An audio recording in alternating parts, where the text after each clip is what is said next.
आणि हे इतकं सुंदर असं रानफूल आहे.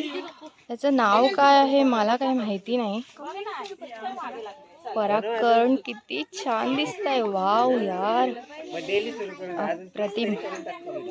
मी तुम्हाला सांगते, मला एक छोटीशी मैत्रीण भेटलेली आहे. हाय, काय नाव आहे तुझं? शिया. शिया, शिया. वा, मस्त नाव आहे ग. तुझे पाय नाही दुखून आले? नाही बापले, माझे तर पाय खूप दुखायला लागले. 300 पायला शॉल केला ना, माझे पाय दुखायला आले. आता आता मला वर जायचंय. कसं जाऊ मी? कसं जाऊ? मी आहे ना. अय्या, तू आहे? ही आहे, मला ही घेऊन जाणार आहे. थँक्यू. चल, आपण यांना बाय करूया. Bye bye. तर मंडळी, आम्ही अशा पद्धतीने मस्तपैकी 300 पायऱ्या पूर्ण केलेल्या आहेत आणि क्षणभर विश्रांती इथे आम्ही घेतली. सो आता आम्ही पुन्हा किती 250 पायऱ्या बाकी आहेत, तर 250 पायऱ्या सर करण्यासाठी सज्ज होणार आहोत. तर दमलेलो आहोत. 400 पायऱ्या सर केलेल्या आहेत आणि अखेरच्या पायऱ्या बाकी आहेत.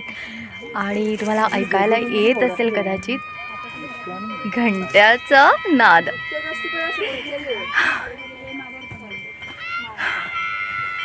अर्थात आता मंदिर काही फारसं लांब राहिलेलं नाहीये. अगदी 100 पायऱ्या बाकी आहेत.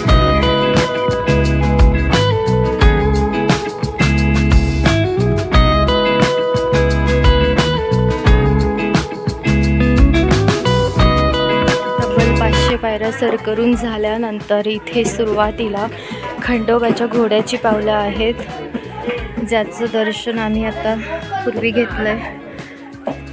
ज्याचं दर्शन आम्ही मंदिरात जाण्यापूर्वी घेतलं. येळकोट येळकोट, जय मल्हार, खंडेरायाचा विजय असो.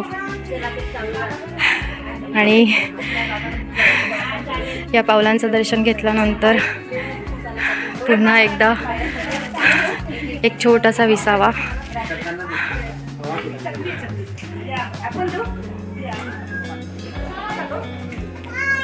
बाय शिया.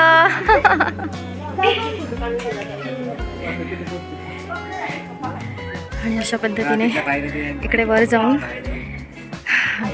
आमचं कुलदैवत म्हणजेच खंडेराव महाराज, खंडोबा, म्हाळसा, बाणाई यांचं हे मुळगाव येथील स्थान, जिथे आम्ही आता काही क्षणातच जाणार आहोत दर्शन घेण्यासाठी. चला घेऊया दर्शन. त्यासोबत इतका सुंदर निसर्ग आहे. आम्ही आता अगदी डोंगराच्या माथ्यावर पोहोचलोय.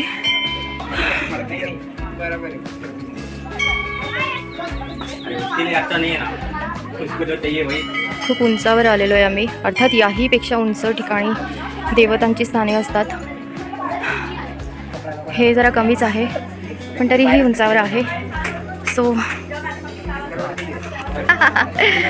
मुलांनी तर चढाई सुरू पण केली आहे. आत्ता आमची वेळ. खूप छान वाटतंय.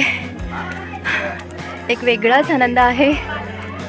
अक्षरशः उभट पायऱ्या आहेत इथे, बापरे, पण तरीही चढायचंय. आणि हा माझा खंडोबा मागे येतोय आणि मी त्याची म्हाळसा.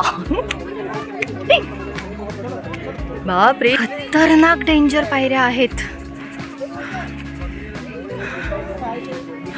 उभट आहेत, अक्षरशः उभट पायऱ्या आहेत.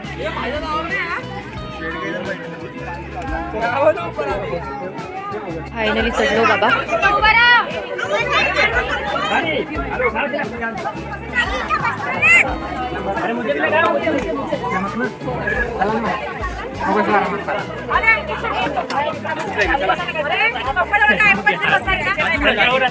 डोंगराच्या शिखरावर चढल्यानंतर अगदीच सुंदर फुले पाहायला मिळतात, ती म्हणजे चाफ्याची. खूप सारी फुले फुललेली आहेत आणि हे झाड इतकं उंच आहे ना, हे बघा, त्याच्या मुळा किती खोल असतील. प्रचंड मोठं आणि निसर्ग, वा यार, इतका सुंदर निसर्ग आहे. हे पूर्णतः जंगल आहे.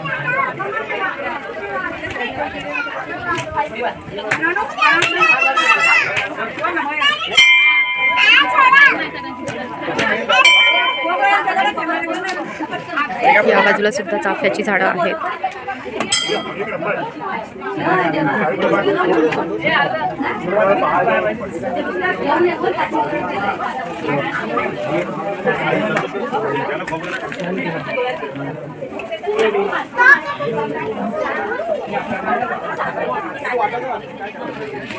तिकडे चाफ्याची फुलं आहेत आलेली, पण ती तुम्हाला कॅमेऱ्यामध्ये दिसतील की नाही मला माहित नाही.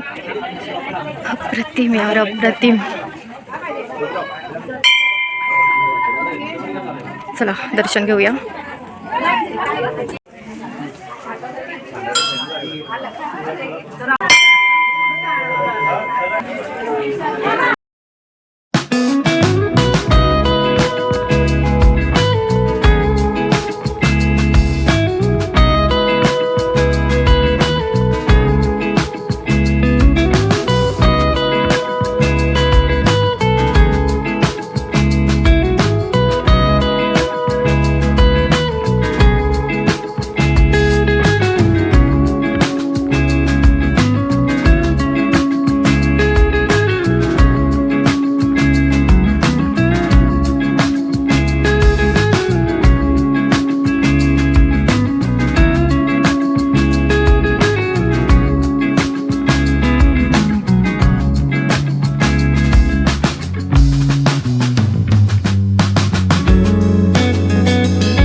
अशा पद्धतीने इथे नारळ फोडण्याचे प्रथा सुरू आहेत.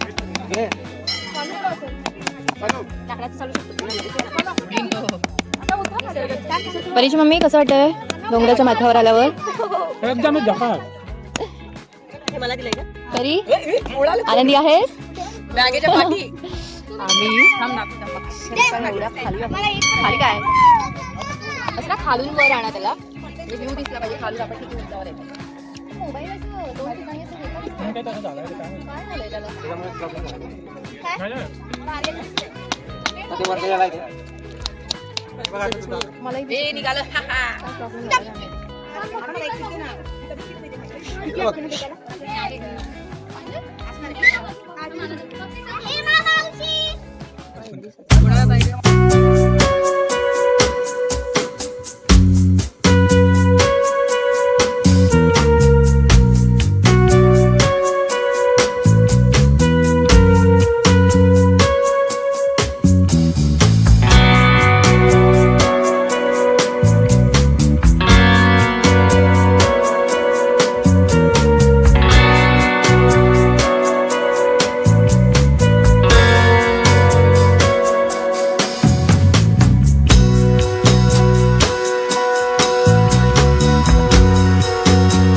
बरं झालं बा आपल्या वेळेस मोबाईल नव्हता. काय खाताय? ही आहे कोबीची भाजी मस्तपैकी जी तुझ्या मम्मीने बनवली आहे. आणि जो हा आहे पुलाव जो तुझ्याच मम्मीने बनवलेला आहे.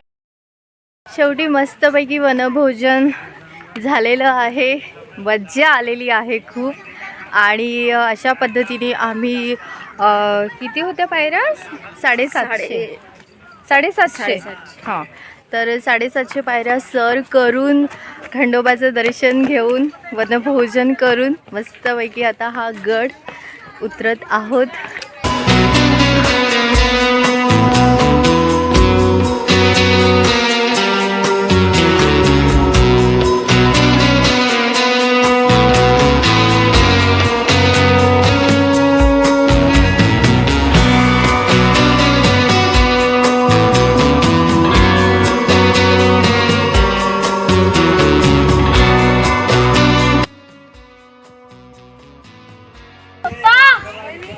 सांगायचं एकच की आमचं खूप छान पद्धतीने दर्शन झालेलं आहे.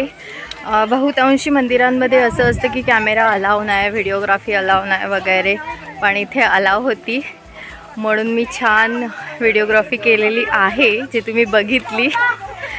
तर नक्की कमेंटद्वारे सांगा तुम्हाला हा ब्लॉग आवडला का. चला भेटूया पुन्हा एका नवीन ब्लॉगमध्ये. Bye bye, take care and be happy always.